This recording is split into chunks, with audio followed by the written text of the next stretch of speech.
নেই। রানা প্লাজায় ক্ষতিগ্রস্তদের সহায়তায় এখনো পর্যন্ত বহু উদ্যোগ নেওয়া হয়েছে। এসব উদ্যোগের সমন্বিত এবং প্রাতিষ্ঠানিক রূপ দেওয়া দরকার। রানা প্লাজা ধ্বংসের 3 বছর উপলক্ষে রাজধানীর ব্র্যাক সেন্টারে অ্যাকশন এইড এর অনুষ্ঠানে এমন পরামর্শ দেন বক্তারা।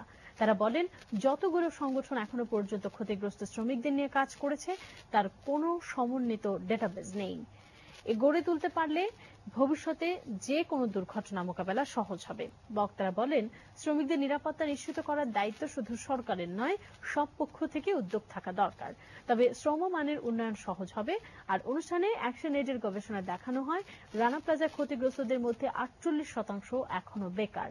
এছাড়া 3 বছরের মাথায় শ্রমিকেরা যে ক্ষতিপূরণ পেয়েছে তাও যথেষ্ট নয়। শুরুতে শ্রমিকদের জন্য বিভিন্ন রকমের অর্থ সহায়তা করা হয়েছিল এবং সেখানে স্বাস্থ্যগত ঝুঁকির বিষয়টি যেভাবে বিবেচনায় নিয়ে কম্পেনসেশনের যে এস্টিমেটটি করা হয়েছিল, আজকে আমরা শ্রমিকদেরকে দেখে যেটি বুঝতে পারছি সেই এস্টিমেট এবং তাদেরকে যে সহায়তা দেওয়া হয়েছে সেটি আসলে পূর্ণাঙ্গ না।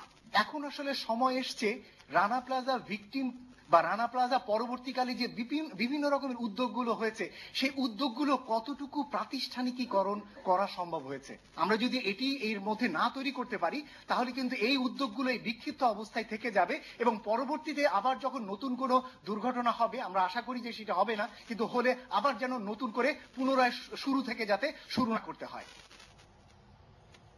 এবার জাপানের ভূমিকম্পের খবর। দক্ষিণ জাপানের কিয়োশু দ্বীপে গত মধ্যরাতে আবারও 2 দফা শক্তিশালী ভূমিকম্প আঘাত হেনেছে। এতে মারা গেছে অন্তত